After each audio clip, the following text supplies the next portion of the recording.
share my screen.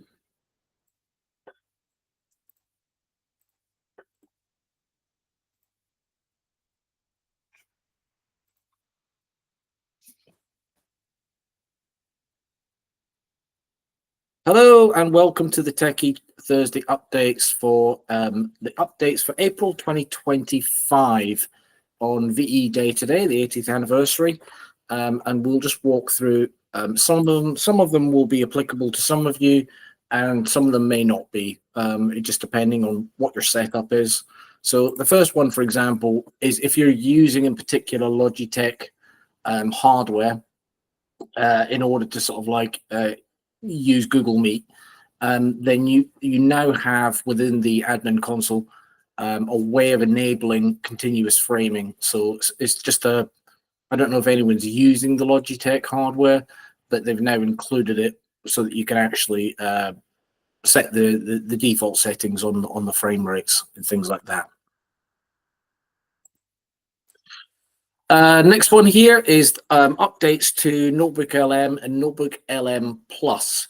Now, obviously, Notebook LM Plus will require a license, but they now have new functionality so that you can add things like PDFs and things like that into Notebook LM and Notebook LM Plus, and it can analyze all kinds of different things like texts and images and graphs within the content of those PDFs when you're doing a Notebook LM session.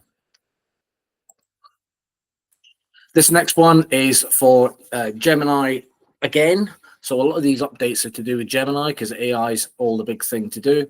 So this is allowing your users within the admin console, within the Gemini app, allowing your users to access those workplace apps after the beta. So general availability. So it will basically, Gemini will connect across all of your normal Google apps, and it just makes makes people more productive effectively.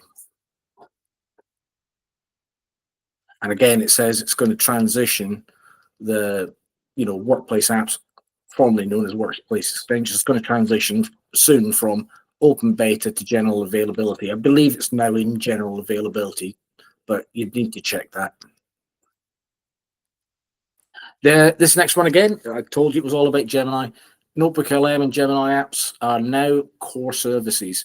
So if you're an education customer, the Gemini app is a core service that will be covered by the service level agreement. And Notebook LM is also now a core service.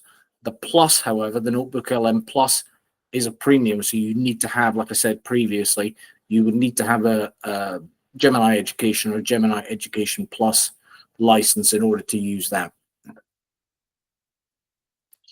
This next one is if anyone's using the Classroom API, this is allowing you to more granular control over your what the Americans call grading periods. So it's like we would call it sort of like coursework or things like that, or curriculum. So you can actually, using the API, do all those things as it says there to apply certain things to your classrooms. Read along in classrooms. So this is a good thing. So again, you need to enable that. It is covered under their terms of service, but you need to enable it within your admin domain in order for users to be able to access it. I'm sure Paul probably covered the read along yesterday. So this is another certification that Gemini's had, this time as a European certification, specifically German. And it basically it's the first AI tool. Gemini is the first AI tool to be granted this. And it basically shows that, from the EU point of view, if a German BSI has certified that it's safe to use and it's secure, then you can be sure that the EU, from a GDPR point of view and everything else, it's going to be secure.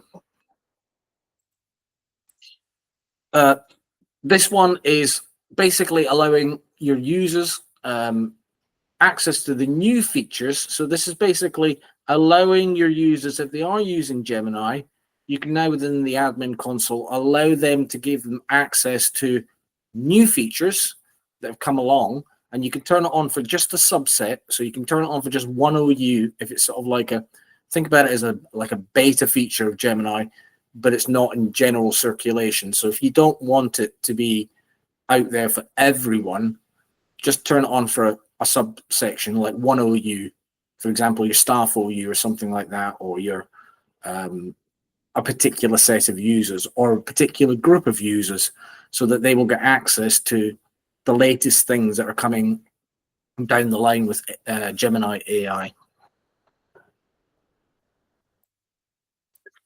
These, we've spoken previously about DLP rules and things like that. A lot of these used to be sort of like in beta, but these are all now generally available. So it's all things like we've spoken about before, the data loss prevention rules, sensitive content snippets, and then triggering rules and things like that, so that you have an audit trail of what has been triggered by a DLP rule, so that you can actually look at it and kind of like see, has my DLP rule, because when you create a DLP rule, you don't necessarily know the impact it's going to have on your end users. So it's always good to sort of like, once you create a DLP rule, is to actually audit what it's actually doing to see whether it is fit for purpose, basically. Because what you don't want to be doing is you don't want to be creating a DLP rule that is actually restricting staff or students from doing what's perfectly normal interactions. This next one, this has been available for some time, but this is now completely across all workspace users. So it's effectively an out of domain warning. So whether that be in a Google Doc or a sheet or slide, it will give your user a pop-up.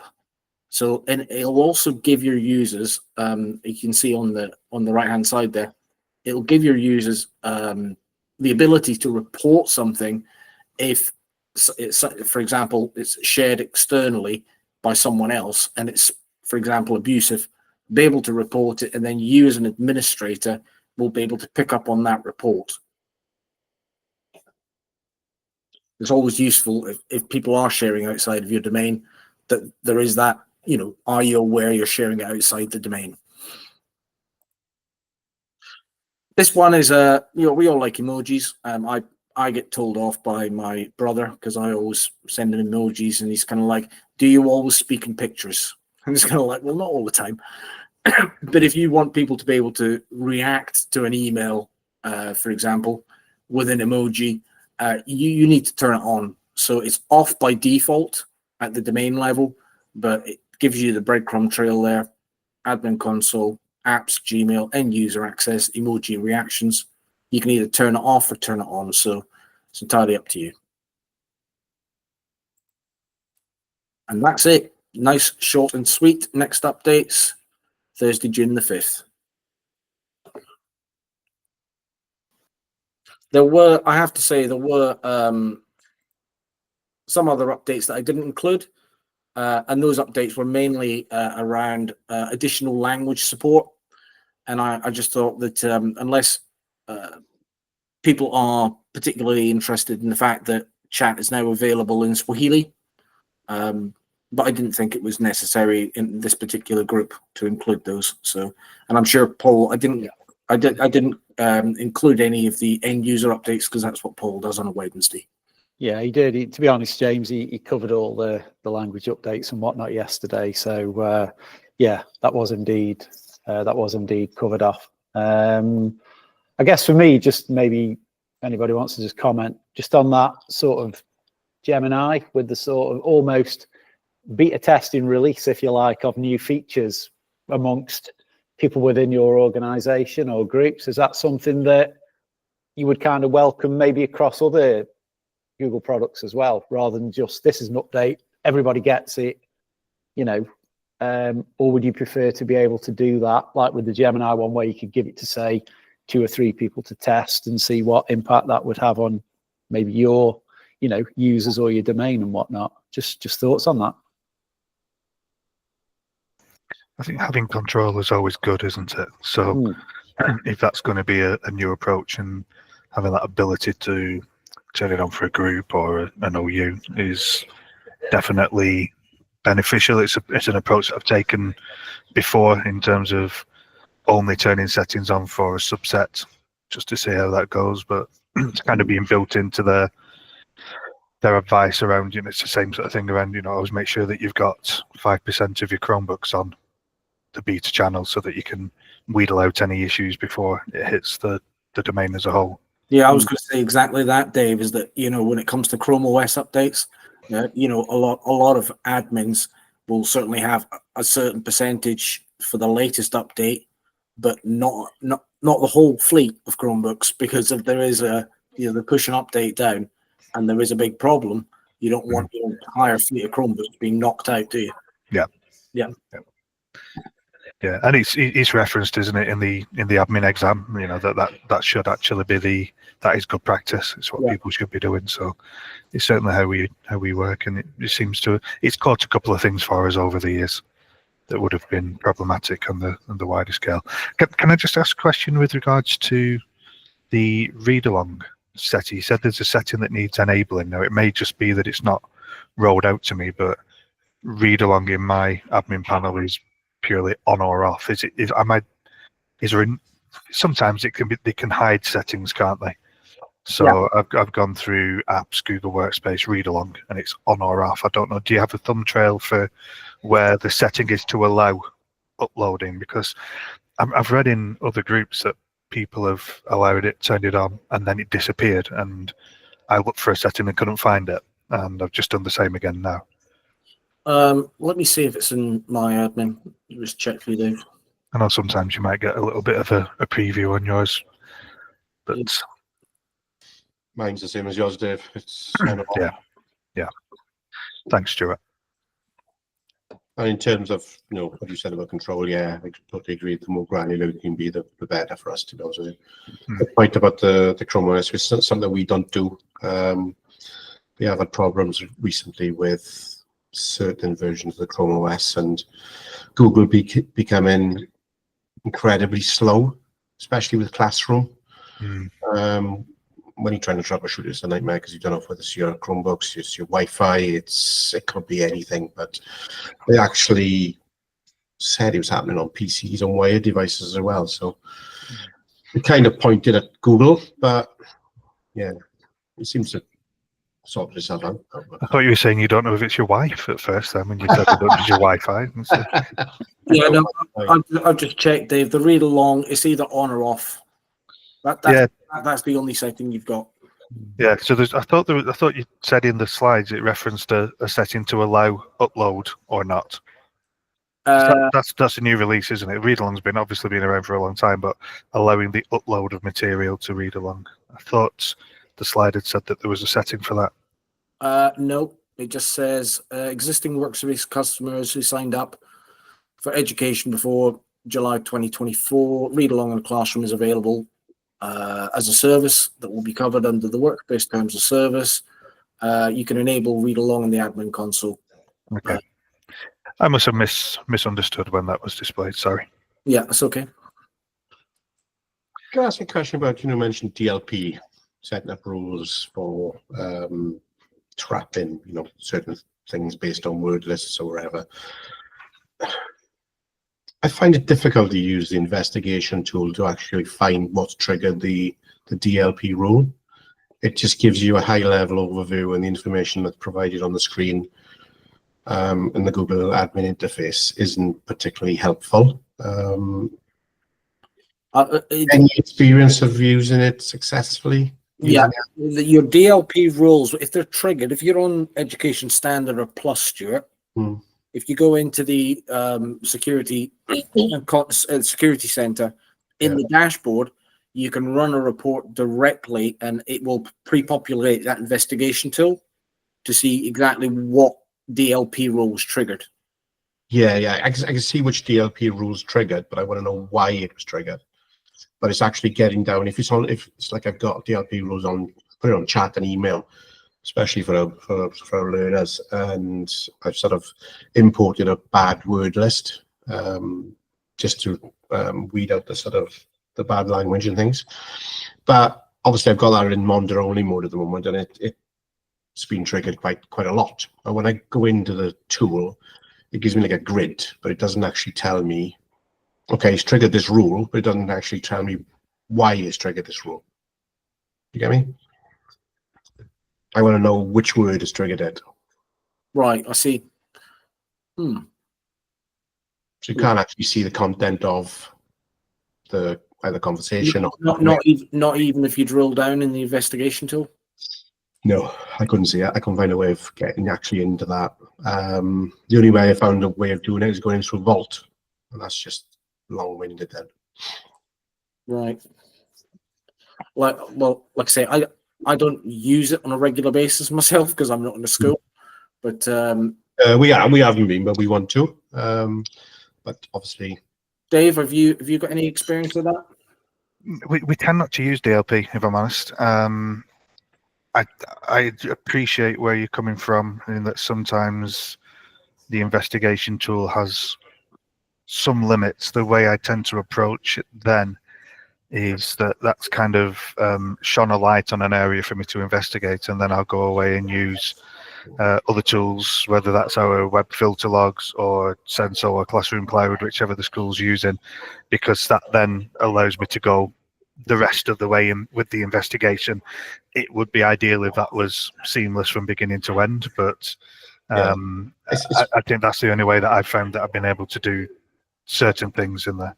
Purely coming at it from I'm trying to use it for a safeguarding sort of perspective, where we've got a safeguarding team. We've got terms which I use, within that area, which we built a DLP rule for. And what I don't want to be doing is getting DLP rules triggered, sending alerts to the safeguarding team when I can't provide them the content that's been discussed.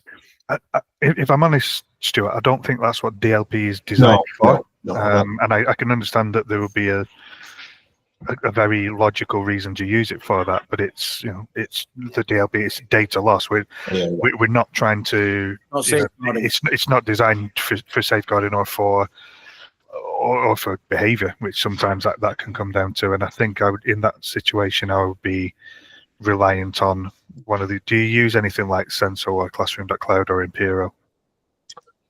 No, we've got email filtering, we got web filtering, which could potentially do the same sort of thing. But and any of those would allow you to pick up on keywords, and they'll even take snapshots of the screen when it was generated and exactly who was doing it, what device they're on at what time, and then you can see the context before and after it. So I don't think, like I say, I'd say that if I was to raise that with Google, I'd very much expect their response to be, well, that's not what it's designed for.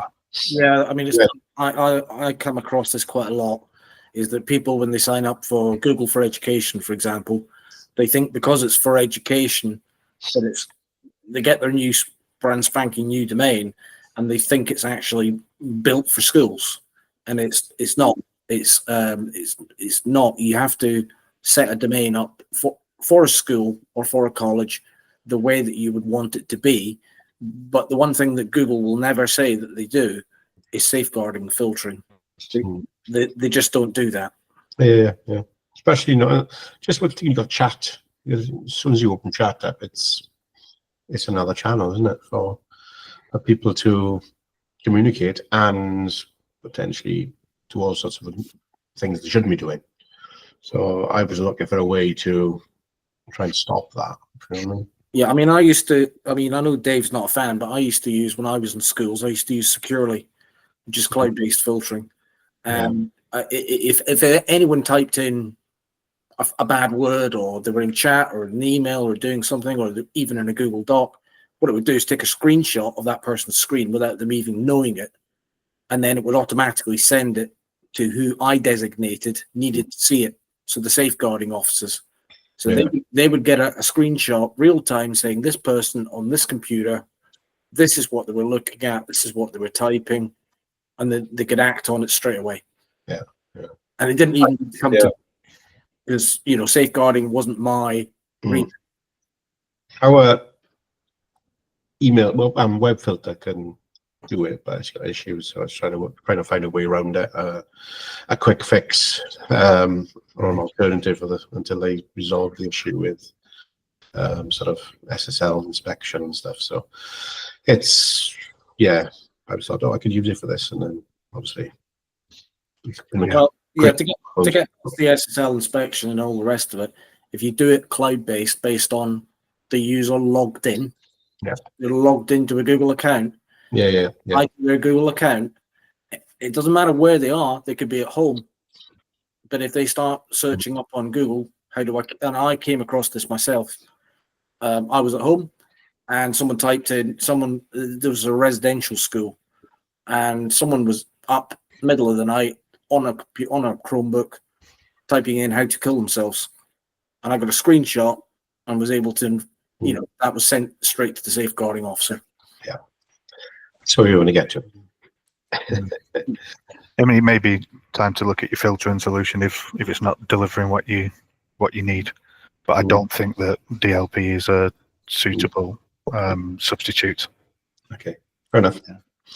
One other question. Sorry, I was just going to say, Stuart, that I'll just chip in before because this will make Dave laugh, of course. Securely, of course, I can sell that to you, Stuart. Absolutely.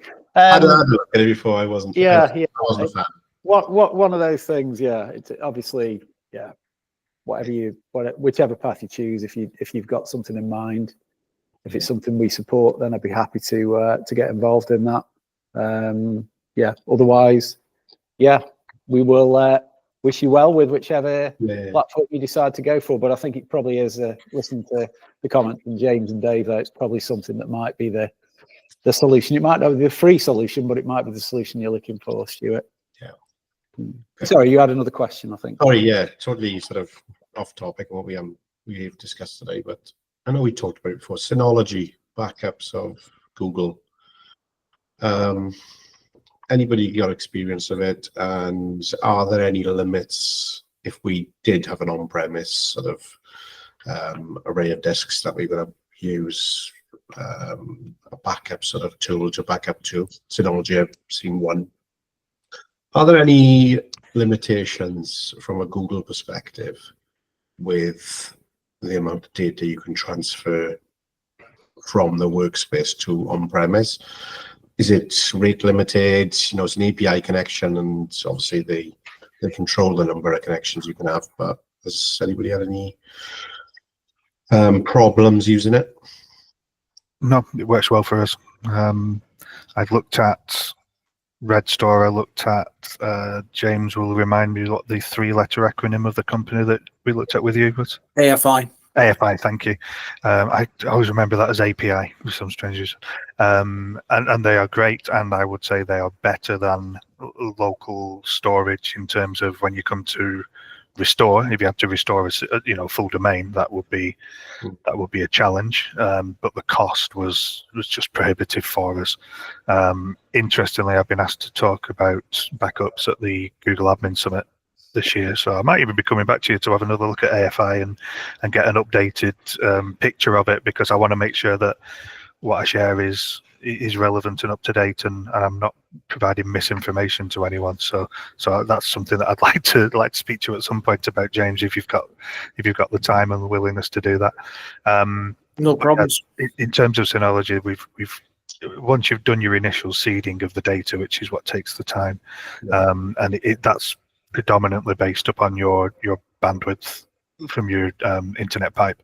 Once you've done that, then it just chucks away doing deltas in the background, and he's quite happy, and we've been able to restore files. It's brilliant for those individual files. If it was a full domain restore, it would be a lot of work, and that's where your investment comes from the other online cloud to cloud platforms, I would say. But I've not found the limitations from Google's end, and we've got tens of terabytes of data, not significantly over 100 terabytes. I don't know.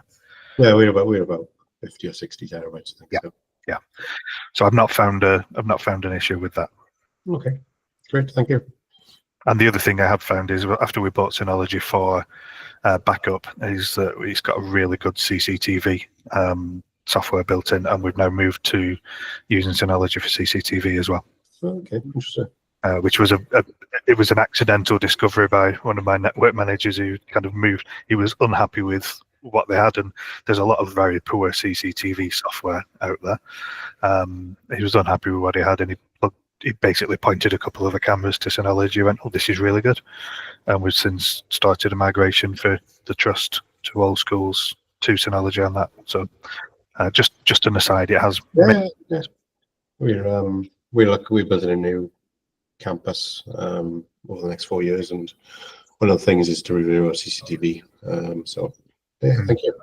Worth considering. I'm not on commission for him, unfortunately, because I'd be able to afford to live in a palace like Chris if I was sold as many things as he did. But and go to the opera.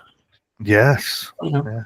I'm at the theatre again tonight, Stuart. You'd love that. Oh, I can't I'm at believe the you. theatre again tonight. I'm gonna stop recording now. Yeah, absolutely.